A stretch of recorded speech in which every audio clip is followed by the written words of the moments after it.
días, hermanos amados, Iglesia de Dios. Una bendición muy especial para todos ustedes en esta mañana.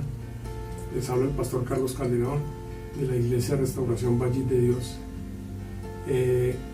Quiero saludar al pastor José Jiménez, felicitarlo por este aniversario de su ministerio, un año nuevo de trabajo, un año lleno de bendiciones. A él junto con su familia, con todo su equipo de trabajo allí en la iglesia. Doy gracias a Dios por su vida, pastor José. Doy gracias a Dios por su amistad, por su aprecio. Doy gracias a Dios por su honestidad, por su trabajo esforzado y valiente. Y quiero decirle que puedo colocarlo dentro de mis amigos con todo el respeto del mundo. Por ese compañerismo que el Señor nos ha permitido tener durante tantos años. Le conozco aproximadamente entre 20 y 22 años haciendo mis cuentas. Conocidos, ¿qué significa ser uno amigo realmente? Compañero, hermano, conocido. Y la escritura en Santiago 2:23 dice: y se cumplió la escritura que dice, Abraham creyó a Dios y le fue contado por justicia y fue llamado amigo de Dios. Sé que usted es un hombre correcto, un hombre honesto, un hombre que se preocupa mucho por la obra, que es instrumento en manos de Dios, junto con toda su familia. ¿Qué es ser uno compañero? Fuimos compañeros por espacio de 12, 13 años en Sociedad Bíblica Colombiana. Tuvimos la bendición, la fortuna para mí de compartir muchos años de trabajo juntos, viajando por todo el país, llevando la palabra de Dios, enseñando a donde Dios nos envió.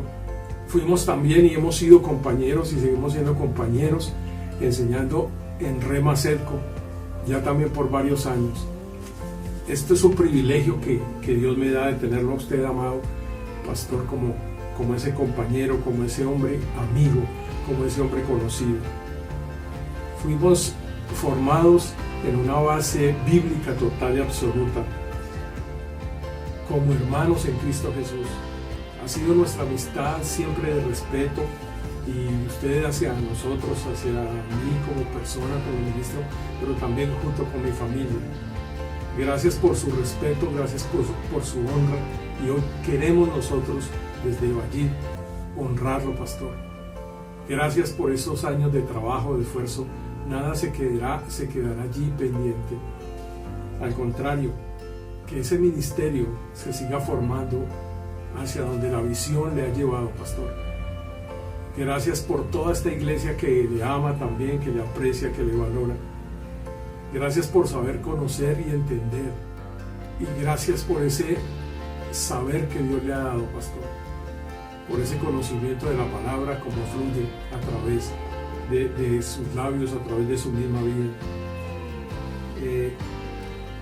Solo quiero compartir desde acá, desde nuestra casa, desde nuestro seno de hogar. Esta también es su casa y la casa de la pastora Martica, de Santiago, de Brenda y ahora de Sanieta. Un abrazo con muchísimo cariño, muchas felicitaciones por este tiempo de ministerio, y seguirá muchos años más, pastor, muchísimos años más, enseñando, preparando el camino mientras el Señor Jesús venga. En Romanos capítulo 10, versículo 14 y 15 dice: ¿cómo pues invocarán a aquel en el cual no han creído? ¿Y cómo creerán en aquel de quien no han oído? ¿Y cómo oirán sin saber quién les predique? ¿Y cómo predicarán si no fueren enviados? Como está escrito: cuán hermosos son los pies, pastor, de los que anuncian la paz y de los que anuncian las buenas nuevas. Un abrazo con mucho cariño desde el fondo de mi corazón. Le amo profundamente, amo toda su familia, como le decía antes, y gracias porque hemos podido compartir el ministerio haciendo cuentas, diría que más de 20 años nos conocemos. Un abrazo, felicitaciones a la iglesia por tener un pastor un hombre que se preocupa por la palabra, por enseñar, por amar, por respetar, por enseñar valores bíblicos, enseñar desde la Biblia. Un abrazo para todos ustedes y pastor, que siga cumpliendo por lo menos 100 años más de aniversario. Bendiciones para ti, bendiciones para todos en la iglesia. Muy buenos días.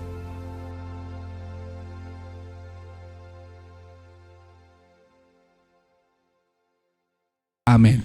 Bueno, amados hermanos, vamos a abrir nuestra Biblia en Mateo 1:21. ¿Lo tiene ahí?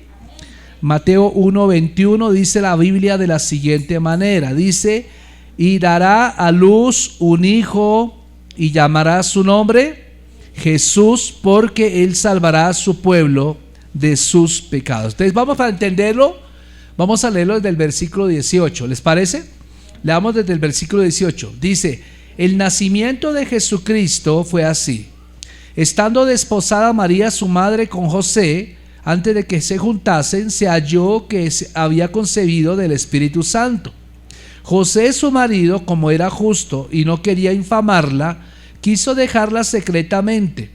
Y pensando él en esto, he aquí un ángel del Señor le apareció en sueños y le dijo, José, hijo de David, no temas recibir a María tu mujer, porque lo que en ella es engendrado del Espíritu Santo es, y dará a luz un hijo y llamará su nombre Jesús, porque él salvará a su pueblo y de sus pecados.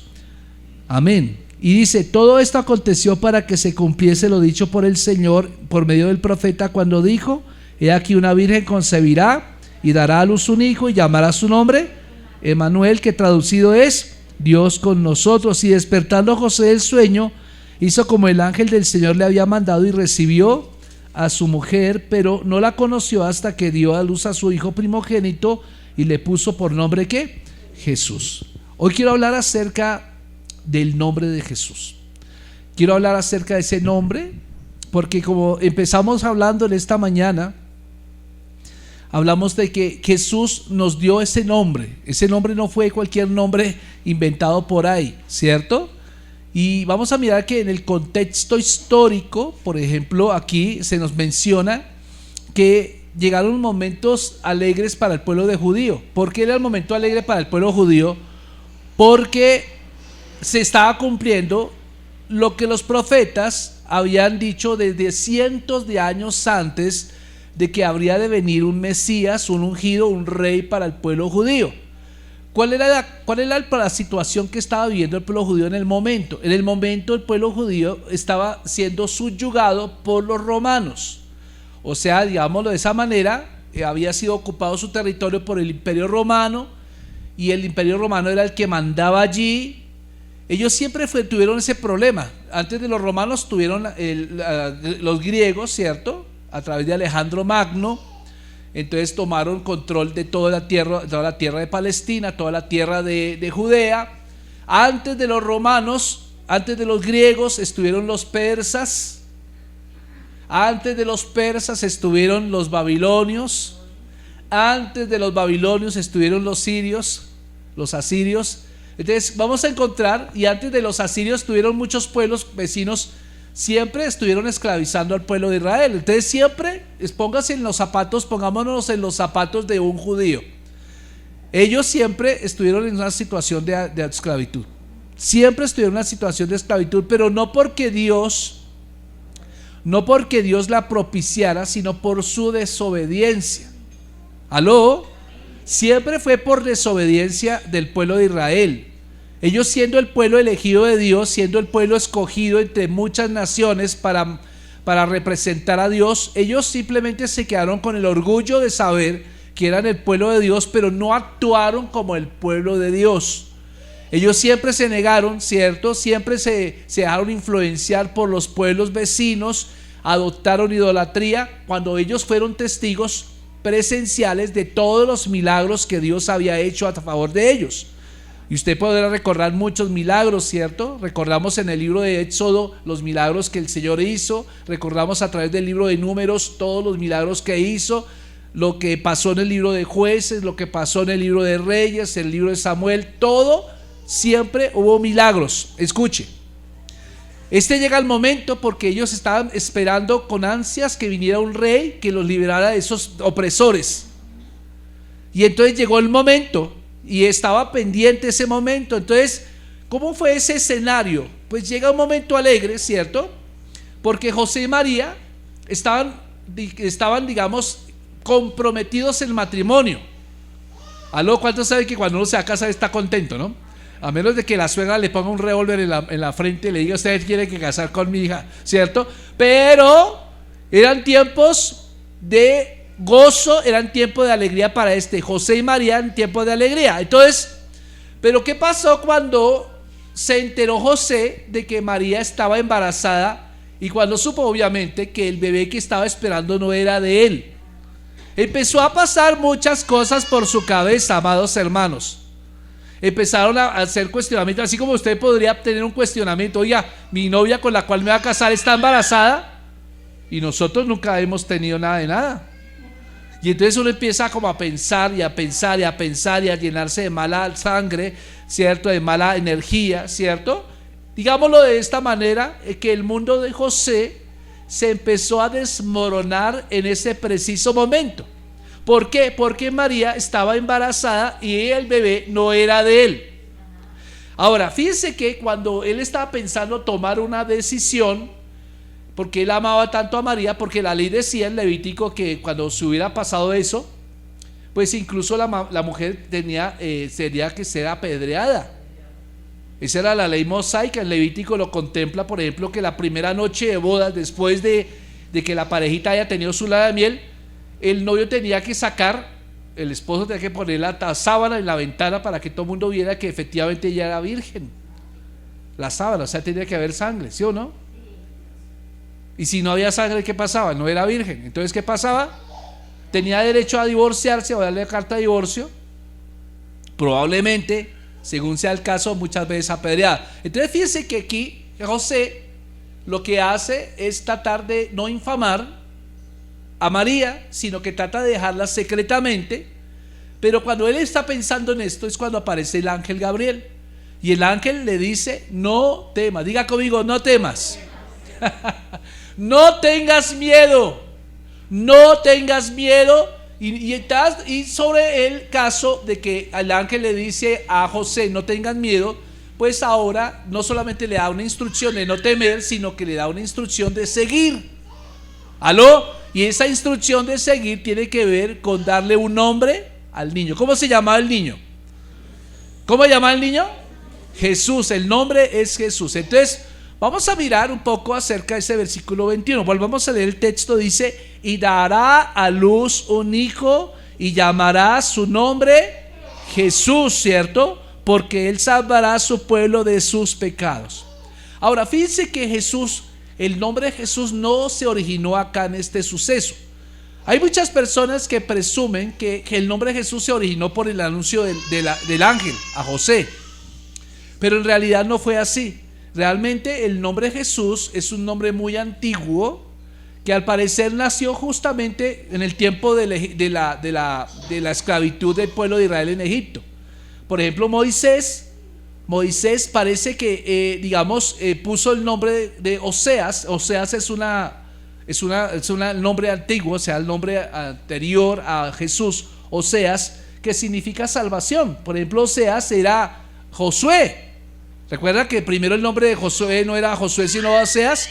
Oseas simplemente significa salvación, pero Josué significa Dios es Salvador. ¿Ok?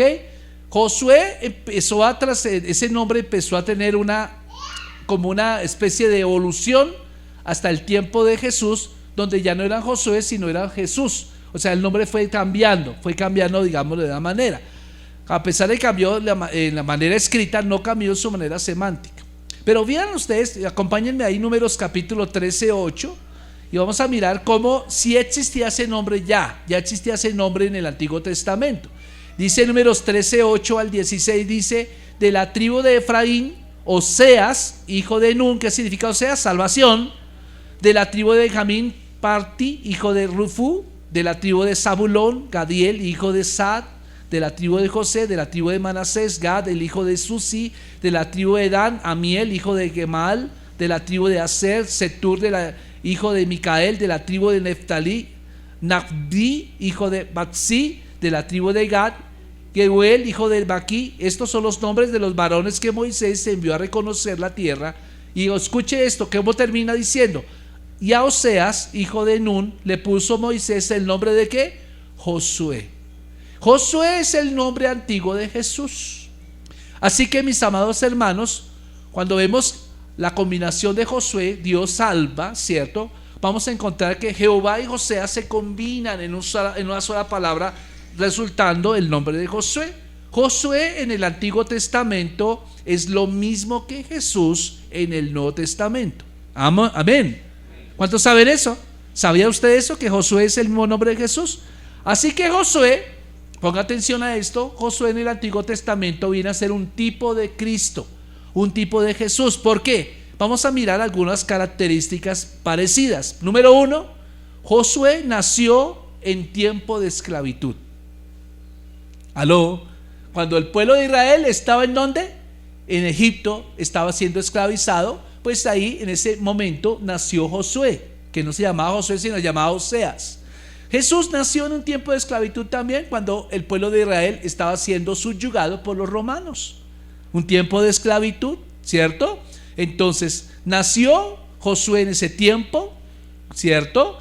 Pero también fue exaltado para ser líder de su pueblo. Josué en su momento fue exaltado para ser líder de su pueblo, de tal manera que surge el libro de Josué, como dice su nombre, que fue la tarea de introducir al pueblo de Israel a la tierra prometida y conquistarla y repartir la tierra entre las 12 tribus de Israel. ¿Aló? Esa era la nación. Y ahora vamos a mirar Jesús. Jesús nació en tiempo de esclavitud, también fue exaltado, pero también nos fue dado para ser introducidos en el cielo a nosotros. Gloria a Dios por ese entusiasmo.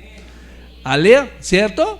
Entonces vamos a mirar que Josué siguió la ley de Moisés, ¿cierto? Josué fue muy fiel en seguir la ley de Moisés, tal cual como lo dice allá el libro de Josué capítulo 24, ¿cierto? Él siguió fielmente, él y su familia se comprometieron con el Señor.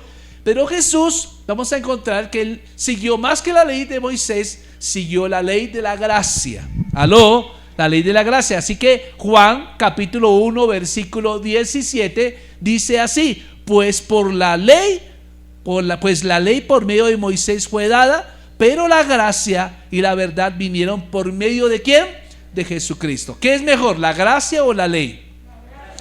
Si tú tienes dudas al respecto, léete Hebreos capítulo 7 en adelante. Vas a darte cuenta que la gracia, ¿cierto?, es mejor que la ley, porque la ley se basa en lo que tú puedas hacer por tus propias fuerzas. Cumplir los 10 mandamientos, por ejemplo, que en realidad no eran 10 sino son 613 mandamientos, y tú podías cumplir los 612 y fallar en uno y te hacías culpable de todos los 613 mandamientos, de tal manera que la persona que no pudiera cumplir con todos esos mandamientos, su destino era el infierno.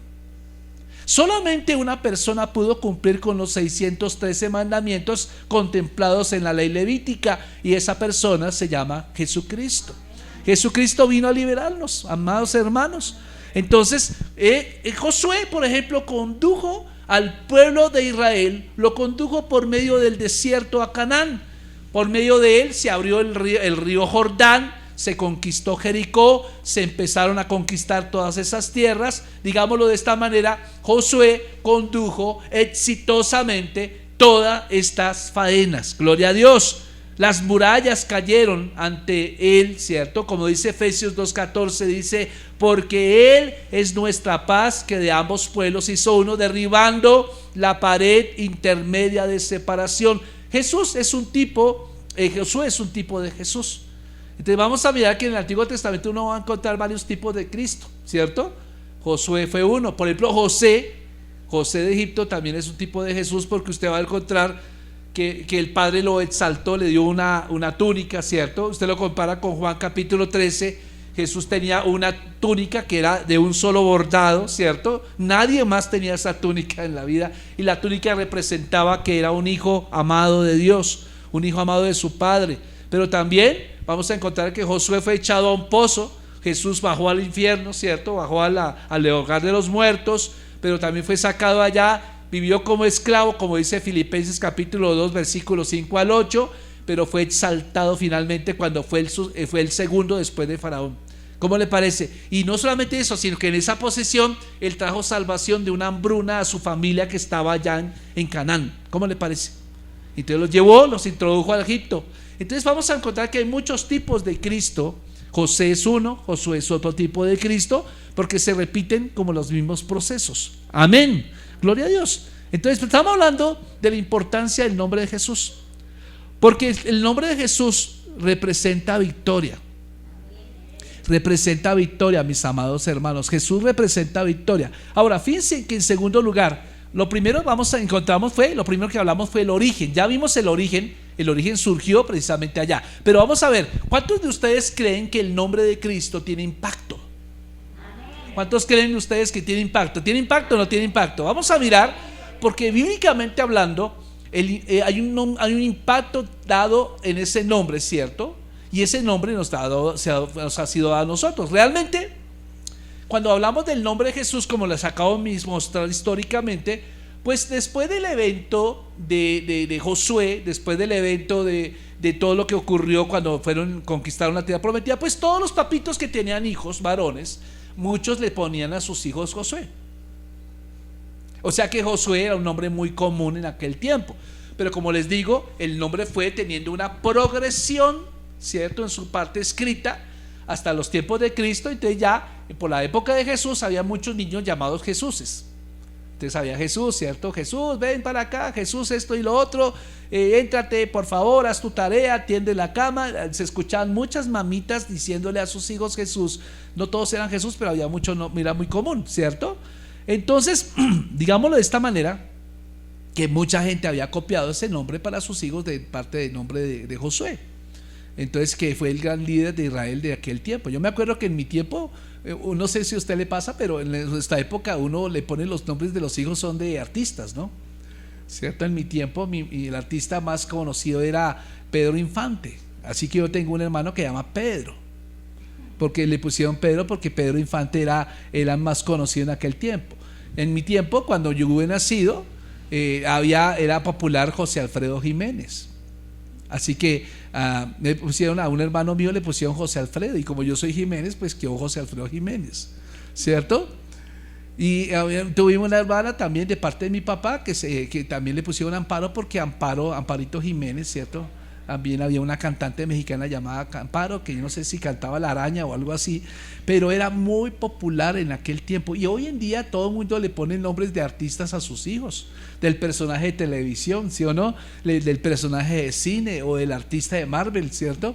Le pone Thanos al hijo. ¿Ah? O de futbolista, ¿cierto? O de equipo de fútbol, ¿cierto? Esa es la forma. Y entonces vamos a mirar que en aquel tiempo lo famoso era Josué. Y se le colocaba a todo mundo, los hijos, se le ponía ese nombre, era muy común, como decir hoy José hay muchos, o le apellido Rodríguez, es muy común, ¿cierto? Entonces eso era como lo que pasaba en aquel tiempo. Entonces cuando Cristo nace, escuche, pues el ángel le pone un nombre, nuevo nombre, ¿cierto? ¿Qué nombre le colocamos al niño? Ponle Jesús. Yo me ponía a pensar, pero sí, Señor, pero un nombre nuevo, es muy común, ¿cierto? No, ponle Jesús. Porque muchas personas le ponen nombre a sus hijos porque suenen bonito, pero no por una función, no por un propósito. Y entonces algo que vimos en la bendición paternal es que aún para elegir el nombre de nuestros hijos uno tiene que orar a Dios. Porque si usted no le pone un nombre correcto a su hijo puede ser objeto de bullying cuando él esté creciendo. Puede ser objeto de burlas cuando el niño esté creciendo. Aún hay muchos padres le ponen nombres en inglés a sus hijos sin saber qué significa en inglés eso. ¿Me entiende? Entonces si el niño tiene la oportunidad de viajar a Estados Unidos o viajar al extranjero donde hablen inglés, de pronto puede ser objeto de burla en ese idioma porque usted no supo qué significaba ese nombre. Ahora, Jesús significa, ya sabemos, significa Dios salva. Dios salva, pero mucha gente le puso el nombre porque vio a Josué, ¿cierto? Y Cristo, pues yo le quiero decir una cosa, hizo de lo común algo fuera de lo común, porque el nombre de Jesús era algo muy común. Ahora Jesús iba a darle la representación que merecía el nombre. Porque fíjense que desde que le pusieron el nombre de Jesús a ese bebé, ¿cierto? Ya todo dejó de ser común. ¿Aló? Todo dejó de ser común porque ese nombre, Jesús, significa, ¿qué significa? Salvación. Diga conmigo, salvación.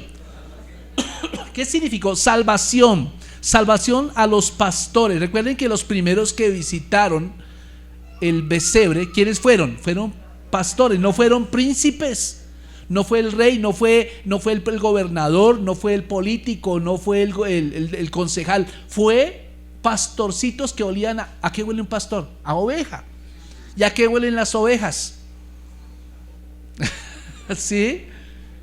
No sé cuántos han tenido la oportunidad de ir a un parque que se llama Panaca. ¿Algunos han tenido? Levanten la mano los que han ido a Panaca.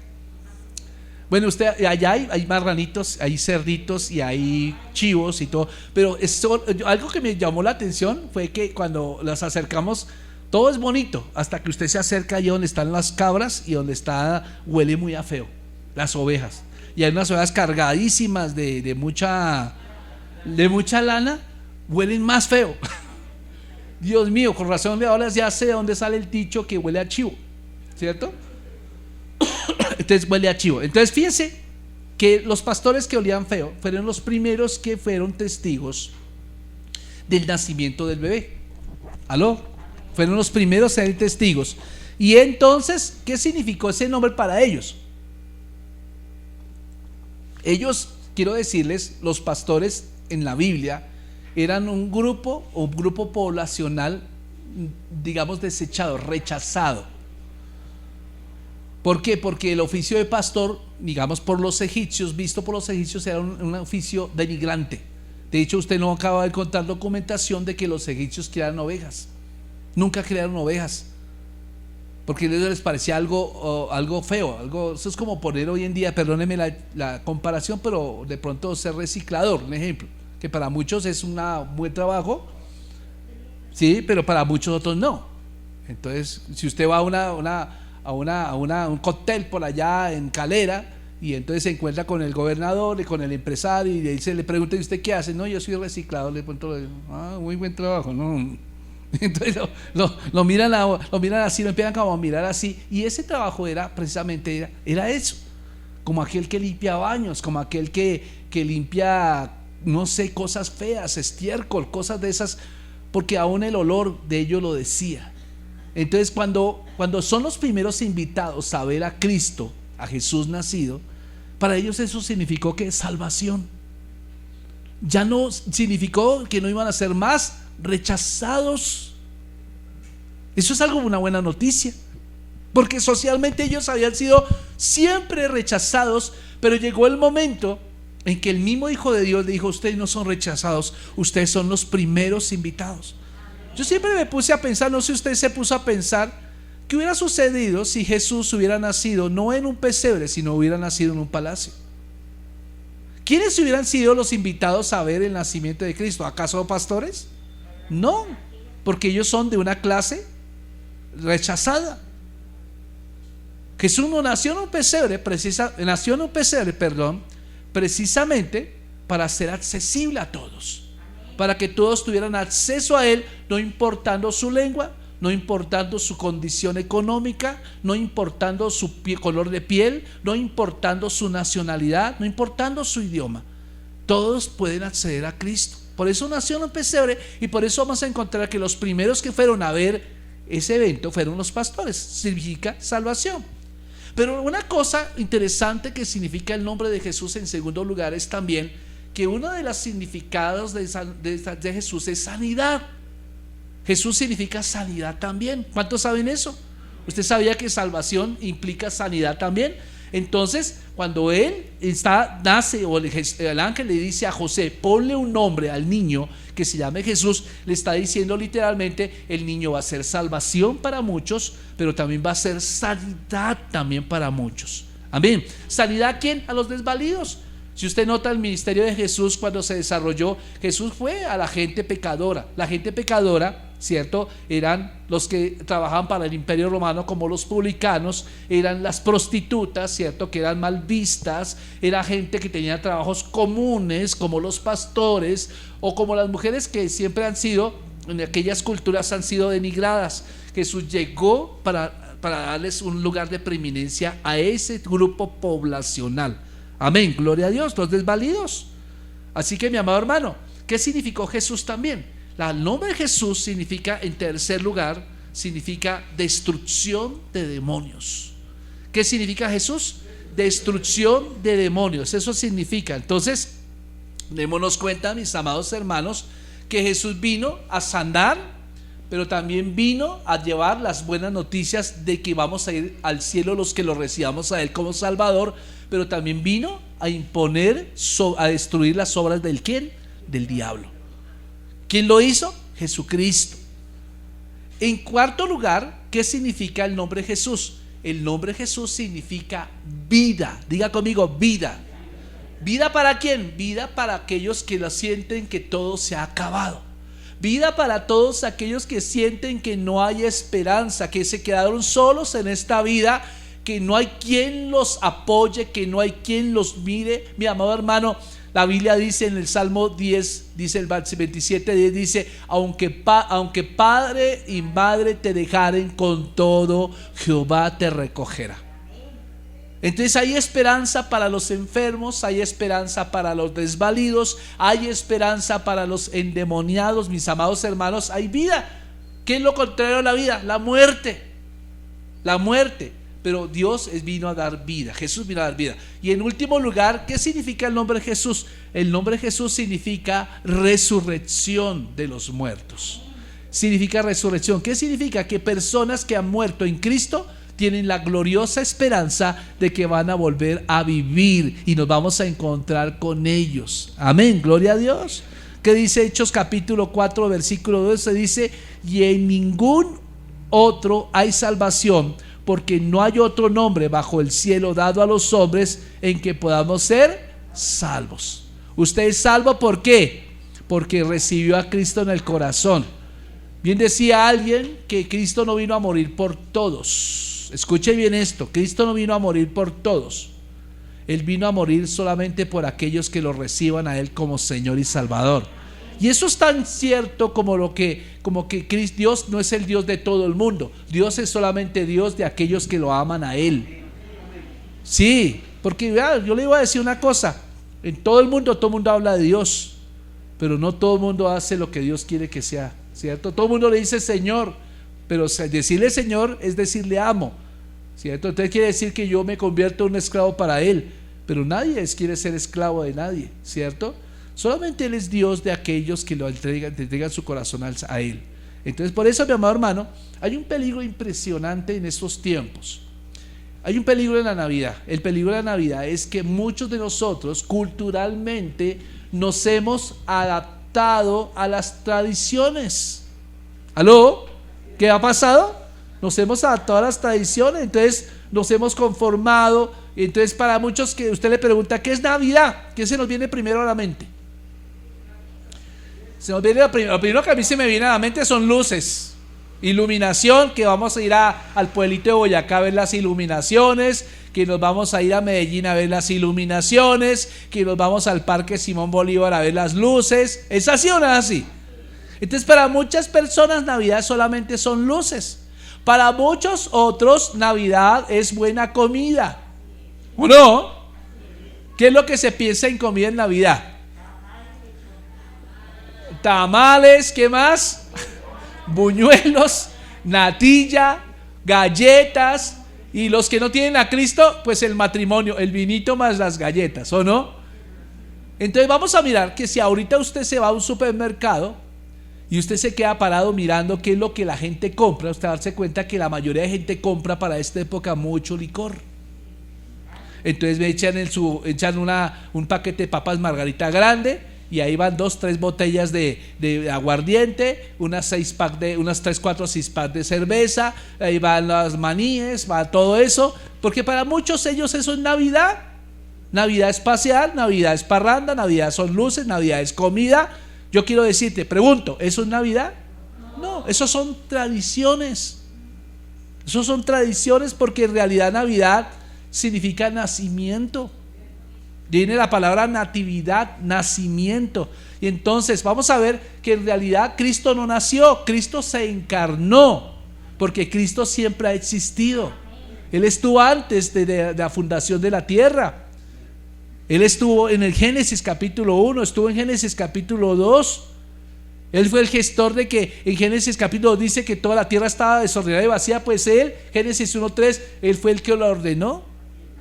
Jesús estaba antes que Moisés. Jesús estuvo antes que Abraham. Jesús estuvo antes que Adán mismo, mi amado hermano. Entonces, ¿qué ocurrió en el pesebre? No nació Cristo. Cristo se encarnó. ¿Qué quiere decir se encarnó? Dejó de ser Dios, se quitó su sombrero de Dios, su traje de Dios, y se puso el traje de ser humano, naciendo como un bebé cualquiera, teniendo las limitaciones de un ser humano cualquiera. Por ejemplo, ¿cuántos de ustedes han sentido frío alguna vez en su vida? ¿Qué hace cuando usted siente frío? ¿Usted se arruncha? ¿O se pone la ruana? ¿O se pone un saco bien grueso? ¿O toma tinto, cierto? ¿Qué hace cuando alguno de ustedes le ha dolido alguna vez una muela? ¿Cuánto les gusta el olor de muela? Bárbaro, ¿cierto? ¿Cuánto han sentido hambre? Pues Cristo nos muestra en su vida pública que era un ser humano 100%. Escuche esto porque es importante. Lo que nos dice la Navidad es que Jesús dejó de ser Dios para ser uno de nosotros. ¿Y por qué era tan importante para Él hacerse como uno de nosotros? Porque la condenación era para nosotros, para la raza humana. Y la única manera en que una persona pueda ser libre, o una raza pueda ser libre de una condenación, es que alguien de esa misma raza pague el precio por toda la raza. Y Dios, siendo Dios, no podía hacerlo con condición de Dios. Entonces tuvo que despojarse de ser Dios, como dice Filipenses 2:5, y ponerse su traje de ser humano, porque vamos a encontrar que en Mateo 4, cuando después de que él hubo ayunado 40 días y sus 40 noches en el desierto, ¿qué sintió Jesús? Sintió hambre. Entonces, ¿qué quiere decir? Que era 100% un ser humano. Vamos a encontrar que él lloró, que él le dolió cosas, que él también le sacaron la piedra, ¿o no? Pero usted va a encontrar que cuando Cristo se encarnó, él aprendió obediencia, como dice el libro de los Hebreos. Él se sometió a sus padres, él se sometió en su momento a sus autoridades y nunca pecó, aunque fue tentado, porque el día lo vamos a encontrar que en el desierto lo tentó 3 ocasiones. Luego el Satanás tomó a Pedro y lo volvió a tentar para que no muriera en la cruz, para que se llenara de orgullo. Pero en todo momento Jesús, a pesar de que fue tentado, no pecó, sino que ahí, con esa condición, prefirió ir a la cruz para representarnos a todos nosotros. Yo no sé si usted había entendido eso, pero a Cristo nadie lo mató, Cristo se entregó a sí mismo. Así cuando usted escucha a alguien, no, es que Cristo lo mataron los romanos, no, es que Cristo lo mataron los judíos, aquellos que dijeron Barrabás fueron los que mataron a Cristo. No, porque sin duda alguna usted y yo somos como ellos. Cristo se entregó a sí mismo por nosotros. Él lo hizo por amor, como dice Romanos 5:1. Él lo hizo sin que nosotros lo hubiéramos conocido. Él prefirió morir antes de que lo conociéramos a Él. Y eso es lo que me conmueve a mí profundamente, mis amados hermanos, el ver una persona como Cristo, que dejó de ser Dios para morir por nosotros, humillarse, porque el castigo que Él recibió era para nosotros. Esos azotes, mi amado hermano, esos pedazos de cuero, de carne que salieron a volar con sangre, era para nosotros esos azotes. El abandono del Padre en la cruz del Calvario era para nosotros, ese abandono era para nosotros, pero Él prefirió vivirlo para que nosotros no lo viviéramos. Él prefirió vivir el sufrimiento para que nosotros viviéramos el sufrimiento. Él se hizo pobre para que nosotros fuéramos enriquecidos. Él llevó nuestra enfermedad para que nosotros fuéramos sanados. Mi amado hermano, en la cruz del Calvario, Cristo venció todas esas cosas. Amén.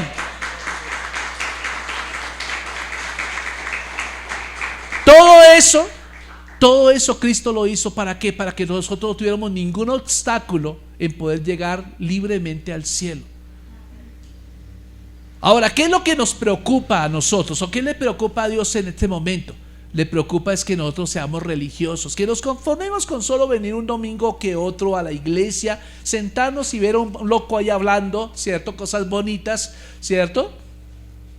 Y salimos como si nada. Yo quiero decirle a usted que usted no viene acá para que Dios lo bendiga económicamente, porque ya Dios lo bendijo.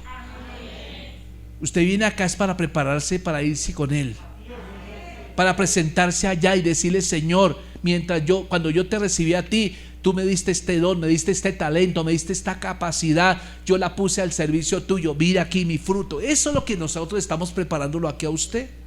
Bien decía la pastora, de pronto muchos de nosotros estamos mirando hacia atrás este 2022 y pensamos: este año no fue como lo pensábamos, no fue un año como nosotros lo habíamos proyectado. Pero yo le decía una cosa: siempre Dios es un Dios de nuevas oportunidades. ¿Qué es lo que tienes que hacer? Proyéctate, porque el 2023 va a ser un tiempo de clamor, va a ser un tiempo, mi amado hermano, de adoración, y va a ser un tiempo de ver la gloria de Dios.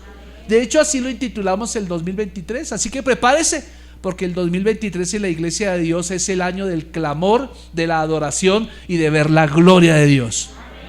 Y entonces cada una de esas tres frases contienen todo lo que vamos a tener que hacer este año. Cuando hablamos de clamor, ¿qué estamos viendo? Clamor significa vamos a orar más, pero no orar desde la necesidad. Ay, Dios mío, mire, Señor, cómo estoy en la inmunda. No. Tú vas a orar desde tu posición en Cristo, porque tú estás sentado a la derecha de Él, en lugares celestiales en Cristo.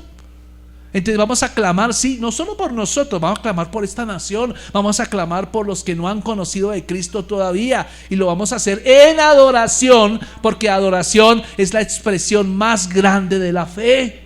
La adoración contiene obediencia, y lo vamos a hacer. Cuando hacemos las dos cosas, prepárese para la tercera, porque vamos a ver su gloria en todo lo que hagamos, y todo eso a través de un nombre que se llama el nombre ¿de quién?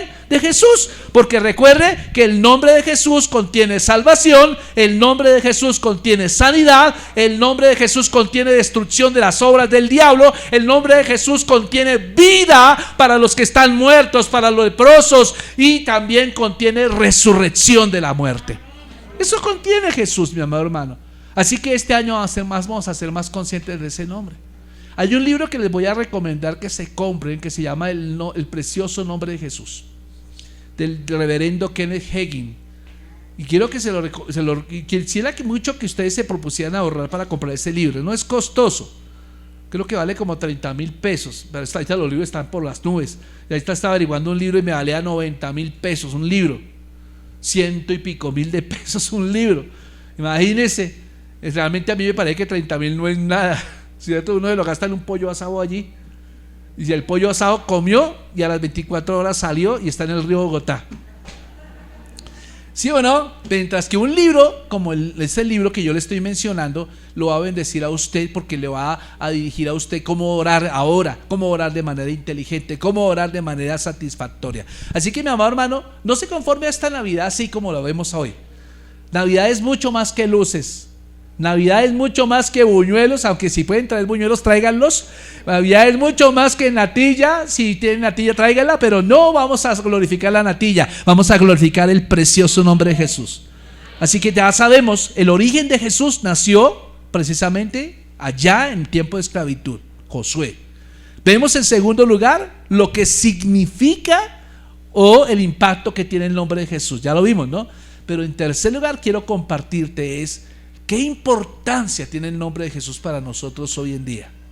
Pues, hermanos, yo quiero decirte que el nombre de Jesús se asocia con la resurrección que vamos a tener todos nosotros. Porque muchos de nosotros tal vez muramos antes de que Cristo venga. Entonces vamos a morir, nuestros cuerpos van a descomponerse, se van a volver polvito. Muchos de ustedes van a morir de pronto en el horno crematorio allá, los van a asar más chévere allá, como chicharrones, ¿cierto? Algunos otros van a quedar en una bóveda, otros van a quedar debajo de la tierra, no importa. Cualquiera sea de los tres métodos, todos van a volverse en polvo. Solo que la cremación es un método acelerado. Pero Dios nos habla que si tú tienes el nombre de Jesús, aún te hayas pasado por el crematorio, Dios te va a rehacer tu cuerpo. Y vas a ser igual como lo veo, o sea que te vamos a reconocer físicamente allá en el cielo. Así que habla de resurrección venidera, y eso lo dice 1 Tesalonicenses 4:13, dice: tampoco queremos, hermanos, que ignoréis acerca de los que duermen, para que no os entristezcáis como los otros que no tienen esperanza. No se pongan tristes, la muerte no es lo último. En esta semana lamentablemente murió el papá de Hildebrando. Hildebrando esta semana falleció, creo que fue el miércoles que falleció el papito de él. Y hablando con él, pues él, digámoslo de esta manera, decía: no, pastor, yo estoy tranquilo porque nosotros hicimos todo como hijos teníamos que hacer para darle una buena vida a nuestro papá, así que no tengo remordimiento de nada. Y ¿sabe? Le dije, te felicito, Hildebrando, porque eso es todo, hijo, tenemos que hacer eso, preocuparnos por no tener problemas de conciencia a la hora de que nuestros padres mueran. Yo me he dado cuenta de muchos hijos que mueren sus padres y llega tanto el desespero que ellos sacan hasta el muerto del féretro y lo abrazan, lo sacuden el cuerpo para que resucite. ¿Por qué hacen eso? Porque ellos son conscientes de que no hicieron nada en vida por esos padres. Pero entonces Pablo encuentra que Pablo le dice a los tesalonicenses: hombres de iglesia de Tesalónica, mira, yo quiero que ustedes sepan algo, tesalonicenses, quiero que sepan que no ignoren acerca de los que duermen. Duermen significa aquellos que ya murieron. No se entristezcan como los otros que no tienen esperanza. Ustedes que están cristianos, ustedes tienen esperanza de un reencuentro con ellos. Impresionante. Entonces el nombre de Jesús, mis amados hermanos, nos habla también de un día de juicio, porque bien dice Filipenses 2:10, dice: para que en el nombre de Jesús se doble toda rodilla de los que están en el cielo, en la tierra y debajo de la tierra. Habla de que ese nombre es un nombre que tiene poder. Pero eso no es como yo escuché una vez una señora que decía: ay, es que una vez vinieron a atacarme y entonces yo dije: en el nombre de Jesús, en el nombre de Jesús, sí. Pero lo decía como si fuera como unas palabras mágicas, ¿sí? En realidad el nombre tiene poder, o cobra poder, cuando él tiene total control de tu vida. Hay gente que le dice el nombre de Jesús al ladrón y de todas maneras lo apuñalea. ¿Y qué pasó? ¿No le funcionó? No le funcionó, me apuñaló. Vea, tengo el hueco acá, vea, aquí está mi estómago. ¿Por qué? ¿Se acuerdan de los hijos de Seba que trataron de echar fuera un demonio? ¿Y qué pasó? Los demonios le dijeron: usted echamos fuera en el nombre de aquel que predica Pablo. Decían así. Y eso, como no lo reconoció, como Cristo no estaba en ellos, el nombre de Jesús no era vivo, real en ellos, pues los demonios lo que hicieron fue quitarle la ropa y los mandaron así viringos, salieron corriendo por la calle todos viringos. Así que el nombre de Jesús no es una palabra solamente para proclamar, sino es para vivirla. ¿Aló? Cuando usted vive al nombre de Cristo, mi amado hermano, fíjense que no solamente lo prepara, lo hace consciente de esta vida y de la eternidad, sino también le da capacidades para orar por los enfermos, le da capacidades para echar fuera demonios.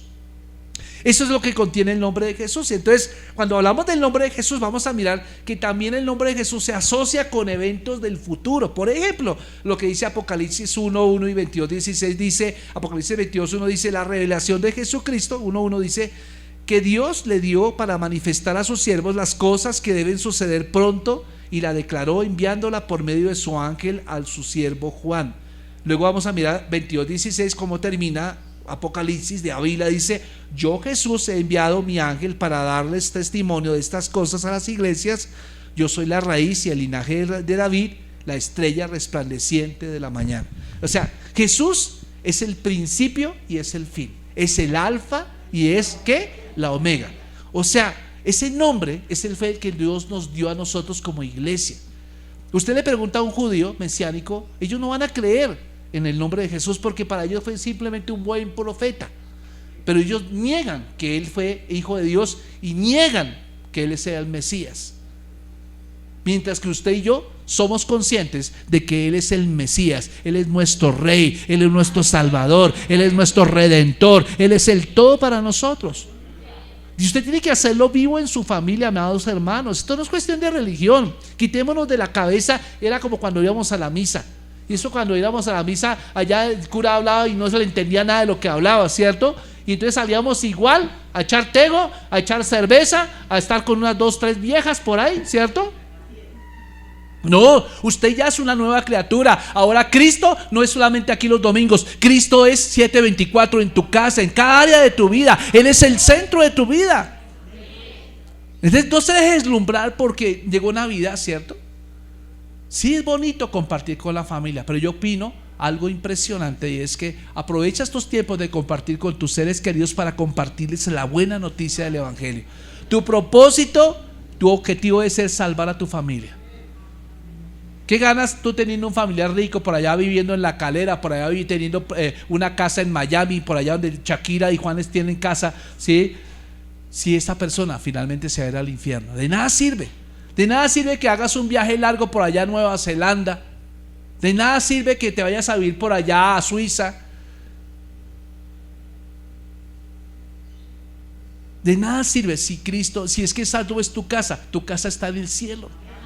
Y si tú crees en el Señor, tú vas a creer que Dios te provee aquí como allá. Dios es tu proveedor donde quiera que vayas. Sí, hermanos. Entonces, déjeme decirle, pregunto, ¿por qué el bebé tenía que llamarse Jesús? Porque hay 3 fundamentos razonables. Dice, porque Él va a salvar a su pueblo de sus pecados. Y efectivamente los salvó. Si el diablo viene a recordarle a usted su pasado, recuérdele su futuro al diablo. ¿Usted viene a recordarme mi pasado? Le cuento, señor diablo, que este José Antonio que usted está mencionando ya murió hace rato, quedó crucificado con Cristo. Pero cambiemos de tema y hablemos de su futuro. ¿Sabe que a usted le espera la paila mocha? ¿Sabía que a usted le espera tierra caliente?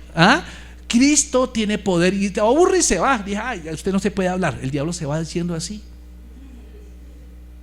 La segunda cosa que Jesús significa es que, escuche, porque cuando José recibió esa noticia de que tenía que ponerle nombre todavía al niño que no era de él quedó abrumado y dijo, caramba, se cumplió la palabra dicha por los profetas. Me imagino usted cuántas doncellas en aquel tiempo, niñas de 15 años, estaban pensando, bueno, lo que dice Isaías 7:14, ¿cierto? La Virgen concebirá, ¿cierto? Así lo dice. Dicho más o menos unos 600 años a 800 años antes de Cristo. Todas las niñas que nacieron de esa época para acá, después de que el profeta, todo el mundo diciendo, no, ¿quién será la Virgen? Dios mío, ¿cuándo se cumplirá esa palabra? Todos estaban esperando, y yo creo que María era la mujer que menos esperaba, y tenía 15 años cuando que recibió esa noticia. En aquel tiempo la gente se casaba a los 15 años. Imagínese usted. Así que Virgen María significa la adolescente María, es otra forma de decirlo. Era una niña, ¿cierto? Era una niña. Entonces, eso era como se hacían las cosas. Entonces, lo que significó para José el nombre de Jesús significó limpieza de un pasado. ¿Qué significa para ti el nombre de Jesús, hermano? ¿Qué significa ese nombre? Yo quiero decirte, Jesús significa para nosotros salvación y sanidad. También provisión. Porque usted ahora tiene un privilegio que nadie más tenía antes. En el Antiguo Testamento nadie podía cerrar ninguna oración en el nombre de Jesús porque Cristo todavía no había muerto en la cruz. Pero solamente después de que Cristo murió en la cruz y resucitó es que podemos cerrar todas nuestras oraciones en el nombre de Jesús. ¿Qué significa cerrarlo? Significa que usted está validando su petición por la obra que Cristo hizo en la cruz del Calvario, donde Cristo venció a la muerte y a Satanás. Buenos días, querida iglesia. El día de hoy pues queremos felicitarlos por este nuevo aniversario. Estamos muy agradecidos y bendecidos por nuestros pastores, por toda la comunidad de la iglesia. Espero que sea un día de bendición para todos. A continuación pues vamos a responder unas preguntas. Espero que sean de completo agrado para ustedes. ¿Cuánto tiempo haces parte de nuestra iglesia?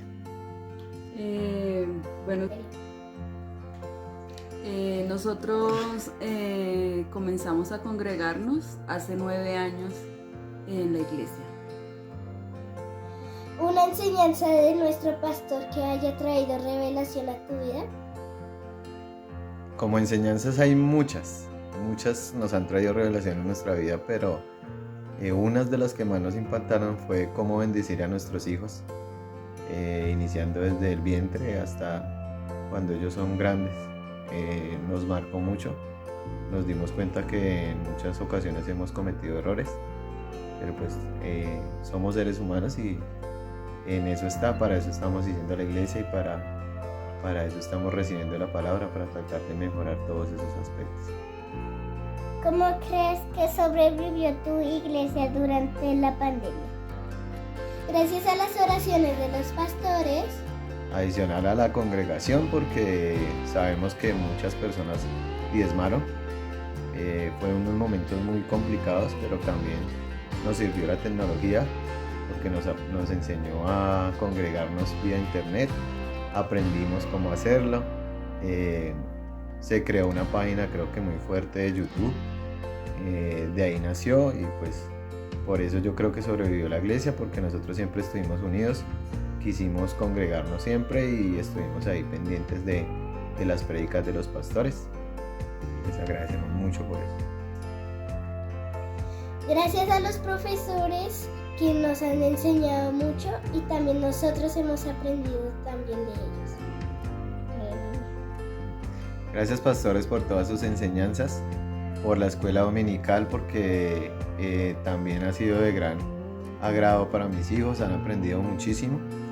Gracias por todas sus oraciones, sabemos que nos quieren como sus hijos, sabemos que somos su rebaño y esperamos seguirlo haciendo durante muchos años. Esperamos que celebren muchísimos años más en sus aniversarios y que podamos compartirlos con ustedes. Los amamos mucho de verdad y queremos que siempre sean prósperos y llenados del Espíritu Santo para